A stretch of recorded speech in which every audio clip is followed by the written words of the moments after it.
Assalamualaikum Ustaz. Apa Waalaikumsalam. khabar?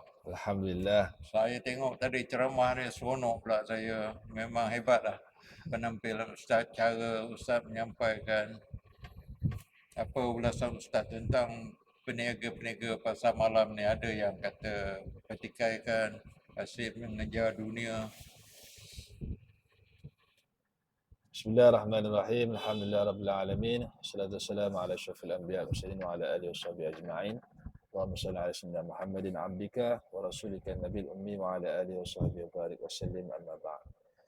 Terima kasih Tuan Haji kerana menjemput saya lah masuk dalam channel Tiger One ni untuk memberikan pandangan berkenaan dengan beberapa isu keagamaan lah. Apa yang disebutkan oleh Nabi sallallahu alaihi wasallam, Nabi kata peniaga yang boleh dipercayai dan beramanah, at-tajiru suduqul amin, akan ditempatkan nanti di dalam syurga Allah Subhanahu wa taala bersama dengan para anbiya dan juga bersama dengan para siddiqin dan juga dengan orang-orang yang mati syahid. Tingginya kedudukan peniaga yang jujur dan amanah yang Nabi SAW janjikan. Tetapi kita kena faham maksud peniaga yang jujur dan amanah ni bagaimana.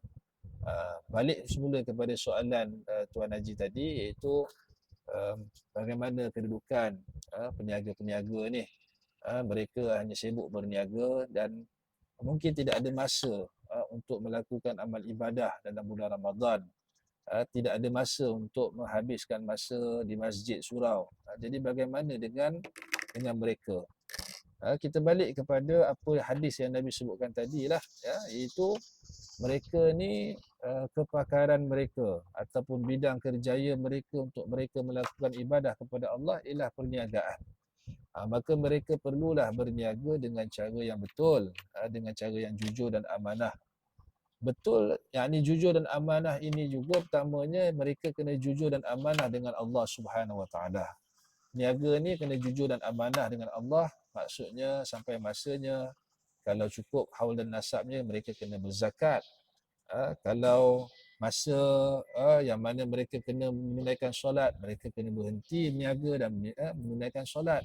Jadi ada perkara yang mereka kena buat, mereka tetap kena buat. Mereka tak boleh beri alasan, saya tak boleh puasa. Sebab apa tak boleh puasa? Sebab kalau saya puasa nanti siapa nak rasa makanan, kan? Nanti makanan jadi tak sedap, saya nak jual berniaga, nanti orang marah kat saya pula. Dia tak boleh beri alasan macam tu. Sebab benda-benda yang fardu, yang wajib, mereka kena buat. Jadi ini maksud amanah dengan Allah Subhanahu Wa Taala. Kena amanah dengan Allah, yakni kena solat, kena puasa, kena sampai masanya kena berzakat.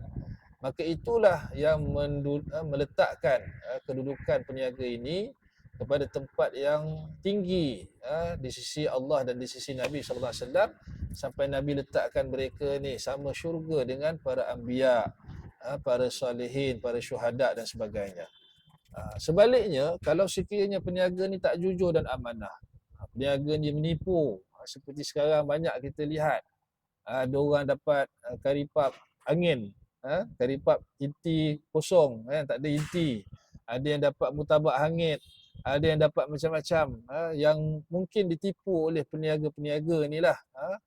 Jadi sebenarnya ini sepatutnya tidak berlaku kalau seseorang itu memiliki jati diri ataupun tahu tentang perlunya ada sifat jujur dan amanah dalam diri, supaya perniagaannya itu bukan hanya untung dunia.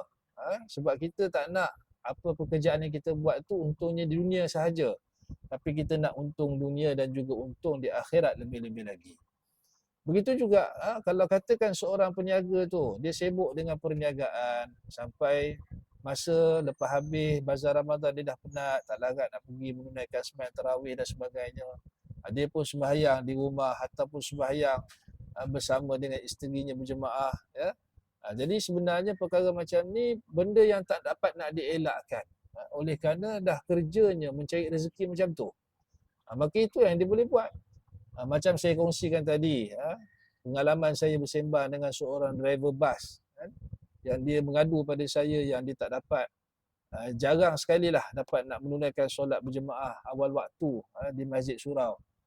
Kena pula waktu subuh sekarang ni, contohnya dia nak pergi ke masjid, sembahyang jemaah di masjid pun agak susah, agak sukar. Memandangkan subuh agak lewat sekarang ni kan. Jadi dia beri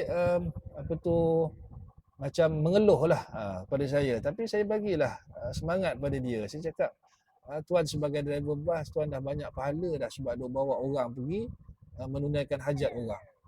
Passenger di belakang tuan tu ada yang nak pergi menyambung silaturahim, ada yang nak cari rezeki, cari nafkah. Ada macam-macam jenis orang, ada yang keluar naik bas sebab nak pergi cari ilmu kan. Semua tu pahala tu tuan boleh dapat, saya cakap. Asalkan tuan bekerja ikhlas kerana Allah Ta'ala, bekerja berkhidmat betul-betul untuk memberi manfaat kepada manusia yang lain, maka insya-Allah tuan pun akan dapat kebaikan. Tentang ibadah, mana yang kita boleh lakukan maka kita buat. Mana yang kita boleh ada kekuatan untuk kita buat, jangan kita tak buat. Sebagai contohnya, mungkin ada masanya cuti. Tak kira lah, driver bas pun ada masa cuti. Orang yang berniaga pun mesti akan ada masa cuti kan. Bila masa cuti tu kita lipat gandakan amal soleh kita, buat balik ibadah-ibadah yang mungkin kita tak ada peluang untuk buat ketika kita masih bekerja. Ini komen saya lah berkenaan dengan orang yang berniaga dan juga dengan orang yang bekerjaya. Itu soalan pertama tu Haji lah.